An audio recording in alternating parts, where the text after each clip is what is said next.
Hello साथीहरु नमस्ते। फेरि पनि स्वागत छ तपाईहरुलाई आजको यो अर्को नयाँ भिडियोमा। आज पनि फेरि तपाईहरुलाई मलेसियाको अर्को नयाँ डिमान्डको जानकारी लिएर आइसकेको छु। डिमान्ड चाहिँ के को भन्दाखेरि रेस्टुरेन्ट वर्करको लागि एकदमै धेरै जनाको डिमान्ड आइसकेको छ। 110 जना पुरुषहरुलाई रेस्टुरेन्ट कामको लागि डिमान्ड आइसकेको छ। वैदेशिक रोजगार विभागले प्रकाशित गरिसकेको छ डिमान्ड। म त्यो डिमान्डलाई जस्ताको तस्तै तपाईहरु सामु यो जानकारी गराउँदै छु। कुन कम्पनी हो र कुन मेन्टरमा यसको डिमान्ड गरेको छ भनेर सम्पूर्ण जानकारी दिनेछु। भिडियोलाई अन्तिमसम्म हेर्नु होला र यदि च्यानलमा नयाँ हुनुहुन्छ भने कृपया च्यानललाई सब्स्क्राइब गरेर च्यानलमा जोडिनु होला। आउनुहोस् साथी सुरु गरौँ ढिला नगरी।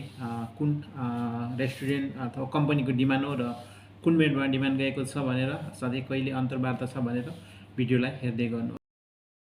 साथीहरु यहाँ देख्न सक्नुहुन्छ मलेसियाको लागि रोजगार भनेर यहाँ कामदारको पद भनेको रेस्टुरेन्ट वर्कर र यो कम्पनीको नाम छ सीपीआई हटपट एसडीएन बीएसडी।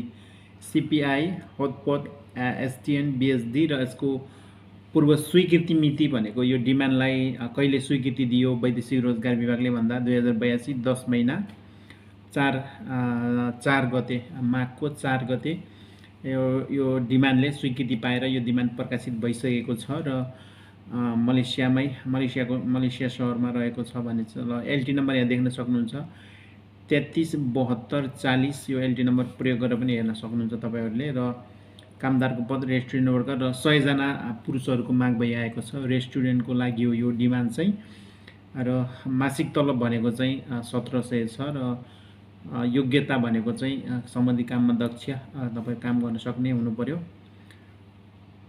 त्यसैगरी खाने सुविधा चाहिँ छैन, बस्ने सुविधा छ। करार अवधि भनेको चाहिँ 2 वर्षको हुनेछ र दिनमा 8 घण्टा हप्ताको 6 दिन काम गर्नुपर्ने हुन्छ भनेको छ। यो चाहिँ बेसिक तलबको लागि हो र रेस्टुरेन्ट लाइन बढी चल्ने भएकोले 10 देखि 12 घण्टा चाहिँ अनिवार्य रूपमा ड्युटी चलिरहेको हुन्छ। त्यही अनुसार तलब पनि राम्रै हुन्छ रेस्टुरेन्ट लाइनमा।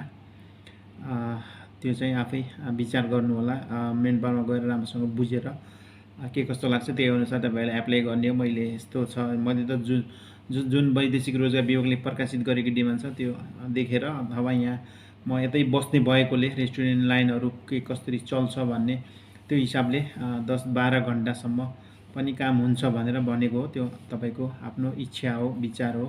राम्रोसँग बुझेपछि र यो कम्पनीमा आउनको लागि चाहिँ अन्तर्वार्ता पनि हुनेछ। अन्तर्वार्ता चाहिँ मेन पावरकै कार्यालयमा माघको 12 गते यानी कि 26 जनवरीको दिन अन्तर्वार्ता हुनेछ र मेन पावर भनेको चाहिँ 3 ब्रदर्स ह्युमन रिसोर्सेस प्रणाली भनेको छ जुन चाहिँ 32 पुतली 9 काठमाडौँ भनेर यहाँ टेलिफोन नम्बर र मोबाइल नम्बर पनि दिएको छ। तपाईहरुले स्पष्ट रूपमा देख्न सक्नुहुन्छ। त्यो नम्बरमा सम्पर्क गरेर अथवा तपाईहरुले सिधै मेन पावरमा गएर बुझ्न सक्नुहुन्छ। एजेन्टको पछाडी नलाग्नु होला, सिधै मेन पावरमै गएर बुझ्नु होला के कस्तो लाग्छ त्यही अनुसार तपाईहरुले एप्लाई गर्न सक्नुहुनेछ। हस्त साथीहरु आजलाई यति नै। फेरि अर्को दिन अर्को नयाँ जानकारी लिएर आउनेछु। यस्तै नयाँ डिमान्डहरु हेर्न चाहनुहुन्छ, थाहा पाउन चाहनुहुन्छ भने कृपया नयाँ हुनुहुन्छ भने च्यानललाई सब्स्क्राइब गरेर च्यानलमा जोडिनु होला। फेरि अर्को दिन अर्को भिडियो भेटौँला। जय नेपाल।